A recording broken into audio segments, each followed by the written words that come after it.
Good morning everyone. Happy pa ba kayo? So ngayon Monday. Bali papasok tayo ngayon. Monday na Monday, pero parang gusto ko na ulit mag Friday.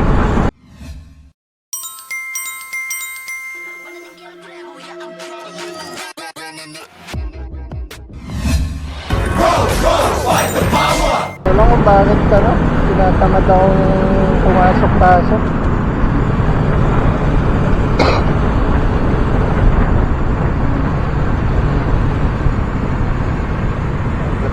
Traffic.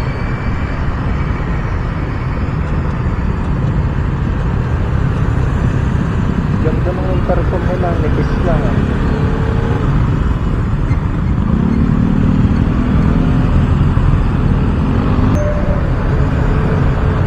hindi tayo malate ngayon kasi medyo madami na akong late so bawas-bawasan naman natin.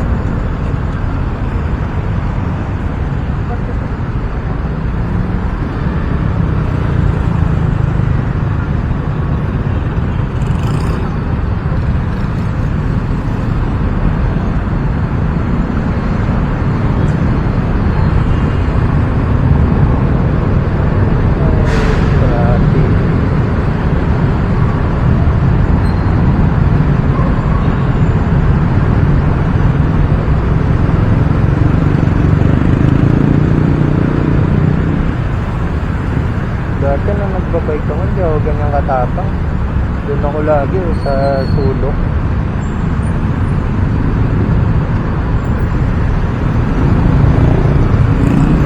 Pero ako dating dyan, pumunta sa kalsada sa gitna. Laging lang ako, malapit sa gutter ako nagbabike. Yun, nakalis din. Ito naman ito pa tong delayadong delayadong part ng pagmumotor dito sa Batasan. So daming tumipigungan.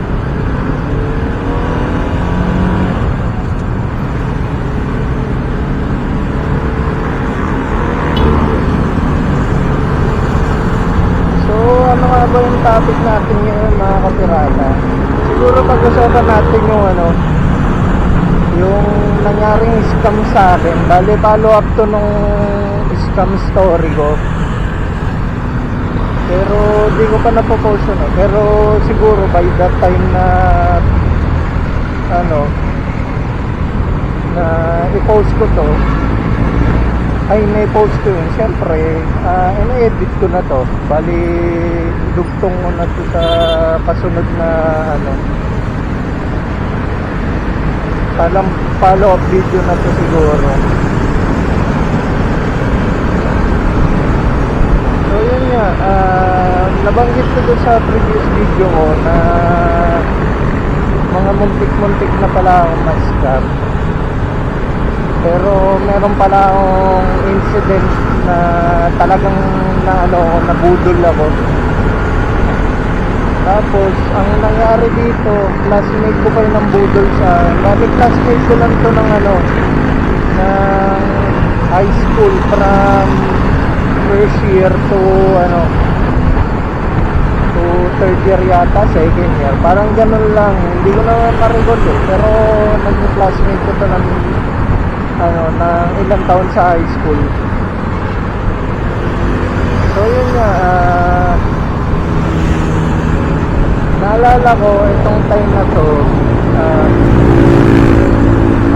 pa Semana Santa. So yung mother ko is nasa Quezon kasi may nasikaso siya doon.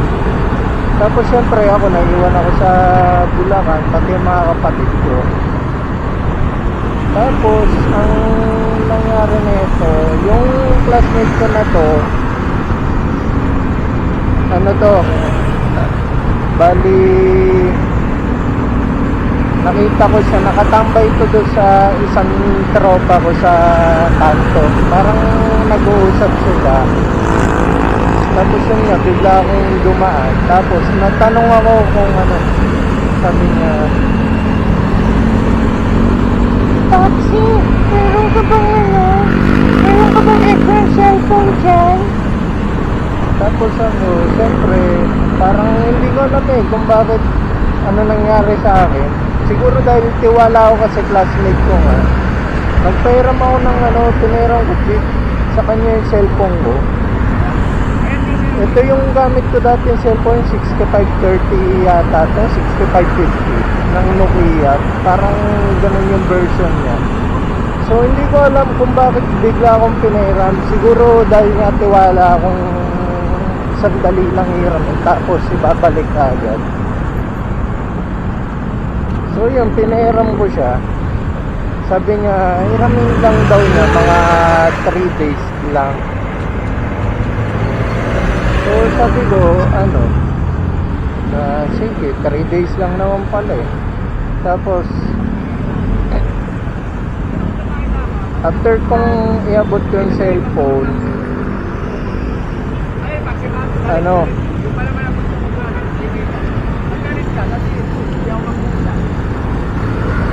after kong iabot yung cellphone sa kanya, tapos nakalis na siya, diba? Kinausap ako ng isang complaint, sabi, aga ka, bakit mo pinairam yung cellphone mo? Eh, syempre ako, sinagot ko, 3 days lang naman kasi. Saka, magiging classmate ko pa naman yun next sem. Saka nung time na yun, parang wala kasi akong ka-chat talaga. Wala akong ka-text pala. So yun, parang sabi ko, hindi ko naman magagamit, pahiram ko na. Tapos yung pala yung wrong move na ginawa ko. Tapos after 3 days, pinuntahan namin pinuntahan ko pala, ako lang pala. Pinuntahan ko siya sa bahay nila kasi alam ko bahay talaga na ito. Kaya nga tiwala akong mga susolo yung cellphone.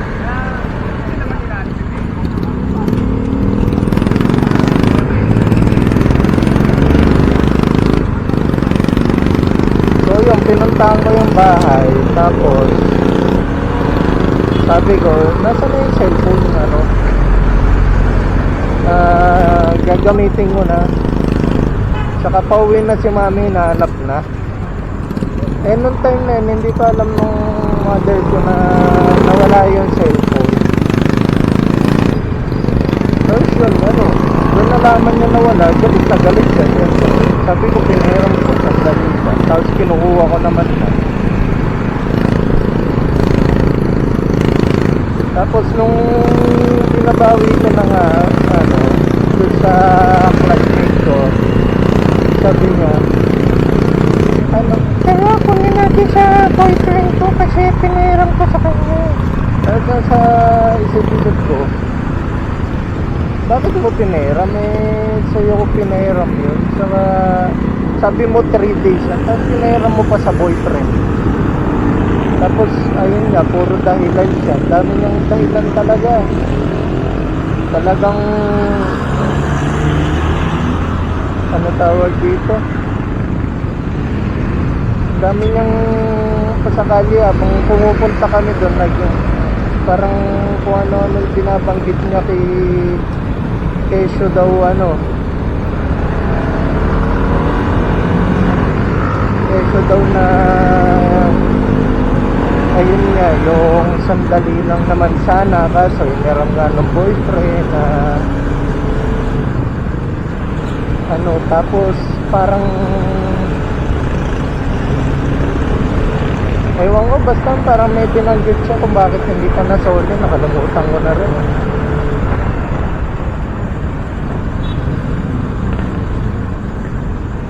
Tapos ayun pa, nung nandun na kami sa mismong bahay, talagang nagdadahilan na siya. Tapos sabi niya sa, wait mo na ako dyan pupuntahan ko na yung bahay ng boyfriend ko. Tapos after nun, parang ang tagal niya doon sa isang bahay. Tapos sabi nung ano, tapos nung pagbalik niya, sabi niya sa akin, "Ay, pasensya ka na, baka bukas ka na naman sana yung cellphone mo. Kasi wala din yung boyfriend ko eh. Tapos yung mama niya, ayaw sa akin, kaya ano, hindi ko matanong kung nasaan. Parang tinanong ko lang kung nasaan yung boyfriend ko, pero hindi nga sumasagot." Tapos yun, umalis na kami. Medyo bad trip talaga ako nung time na yun. Kasi nga, feeling ko may something na doon sa ano eh. Doon sa cellphone ko, talagang feeling ko talaga nawala niya na eh. Or nasanda. So yun na, ano. After nun, kinabukasan, siyempre bumalik kami. Sinama ko na yung ano, yung isa kong friend na tropa namin. Yung ano, yung kausap niya doon sa unang araw na hiniram niya.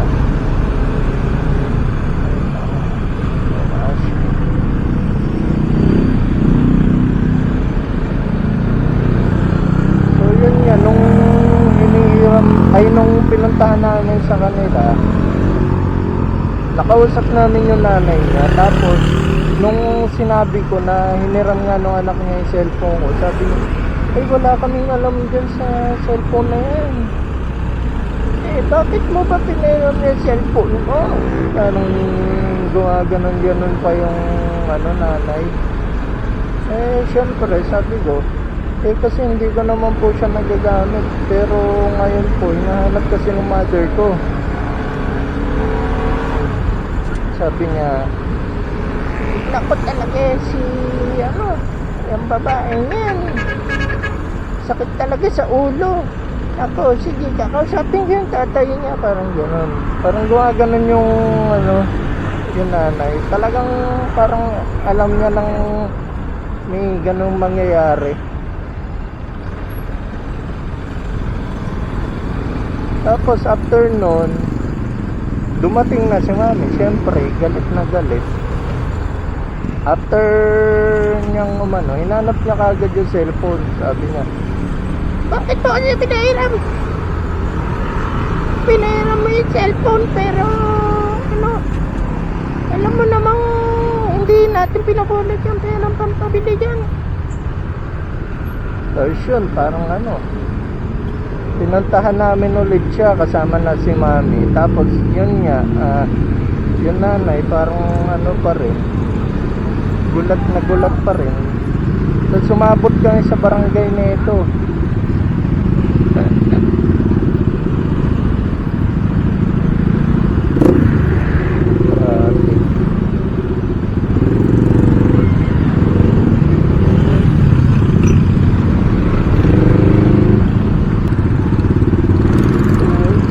Traffic. Ay nako. Early in the morning, so traffic. Pero buting naman, gumagalaw. So yun nga, pinunta namin ni mami yung ano, yung bahay ulit nung classmate ko. Tapos na itong time na to, ang nangyari na sa pag-uusap nila, umabot na talaga sa ano, kailangan na ipabarangay. Kasi nga hindi na alam kung saan naagilapin yung classmate ko. Tapos yung cellphone, sure na wala na talaga. Kasi parang nasanla talaga. Parang nabanggit yata yun nung ano, nabanggit yata nun yun nung nanay. Parang sabi niya, nasanla ng ano, sigurado nasanla na yun. Parang ganon. Tapos yun, umabot kami sa barangay.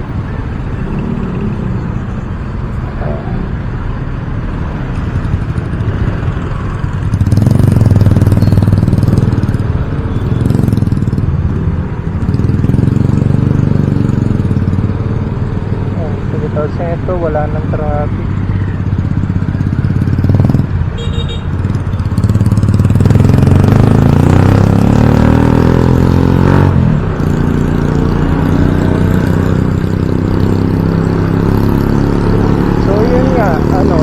sa barangayan na ang umattend doon yung nanay pati yung asawa. So sabi nga doon sa barangay, wala na yung cellphone. So ang ginawang solusyon ng asawa, papalitan na lang ng same na phone, yung same na model. Syempre si mami hindi pumayag kasi yung phone na yung parang company phone na binigay lang sa amin. So sabi nung mother, hindi kami papayag, kailangan palitan nyo yun balik nyo yung dati cellphone. Kasi sabi nung doon na nga, pinapalitan na nga nabot pa. So yun nga, nag-usap, nasabi ng tatay talaga, ng asawa ng babae, eto na nga papalitan na nga habang kaso, parehas naman ang model yan. Tapos sabi ko namin, hindi nga yan yung cellphone kasi sa company yung may serial yun. So dapat kung ano yung cellphone na iniran nyo, yun yung bayaran nyo kami kung magkano yung cellphone para yun yung ibabayad ko sa company. Parang ganon. So yun, nung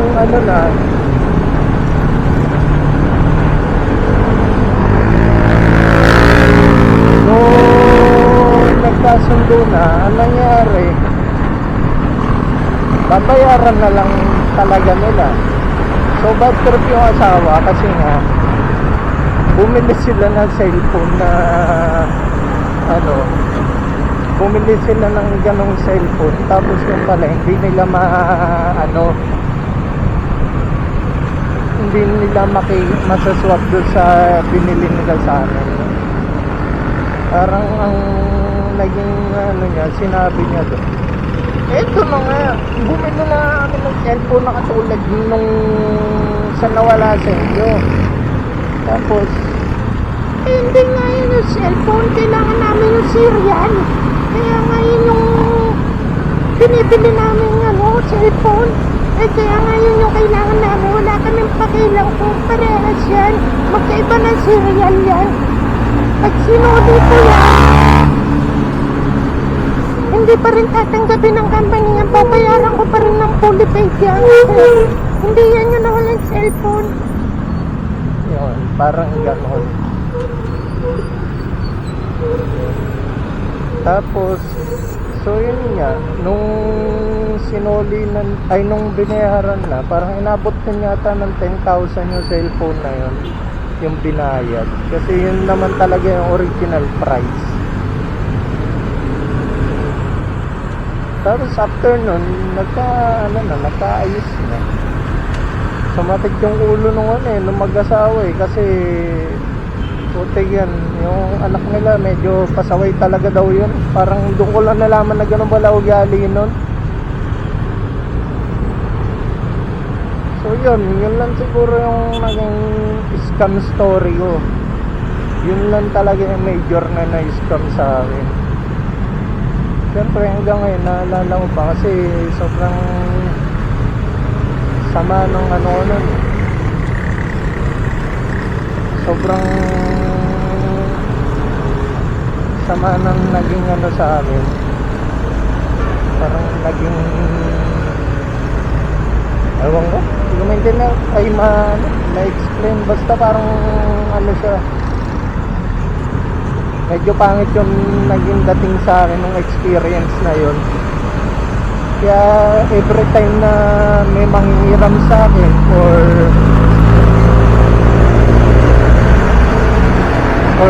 may mangutang, lagi ko sinasabi talaga wala akong pera unless close kami nung nangungutang sa akin. Saka lagi ko sinasabi pag manghiram sa akin ng pera, pag pinahiram kita ng pera, hindi na tayo friends. Ganun lagi binabanggit ko. Kaya yung iba hindi na talaga nanghiram sa akin. Pero pag close ko naman, hindi ko na sinasabi yun. Pag alam kong babayaran ako. So yun, siguro hanggang dito na lang talaga yung vlog ko. Kung umabot ko sa kahit ng video na to, pahingi naman ako ng like dyan, saka subscribe. Ganda hirap-hirap akong mag voice change para sa inyo, tapos wala man lang akong subscribe. Pero siyempre joke lang, bahala kayo kung gusto nyo mag subscribe, wala namang pilitan yan. Saka alam mo namang hindi ganun ka-consistent yung pagbo-voice change ko. Hindi ko nga rin maintindihan kung sino yung mga karakter ko eh. Sa kung kaninong boses yung dapat doon sa boses na ko, ini-intend ko. So yun, hanggang dito na lang guys. Mabush!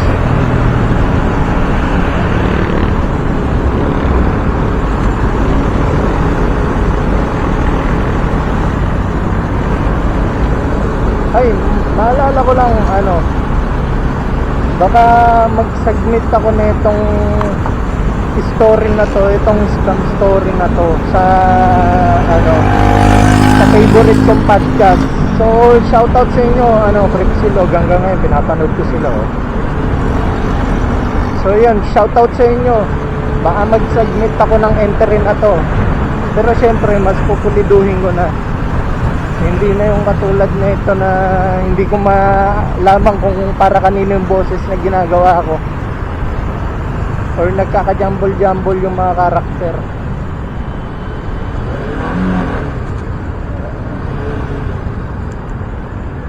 Okay. So yun, hanggang dito na lang. Babush na talaga.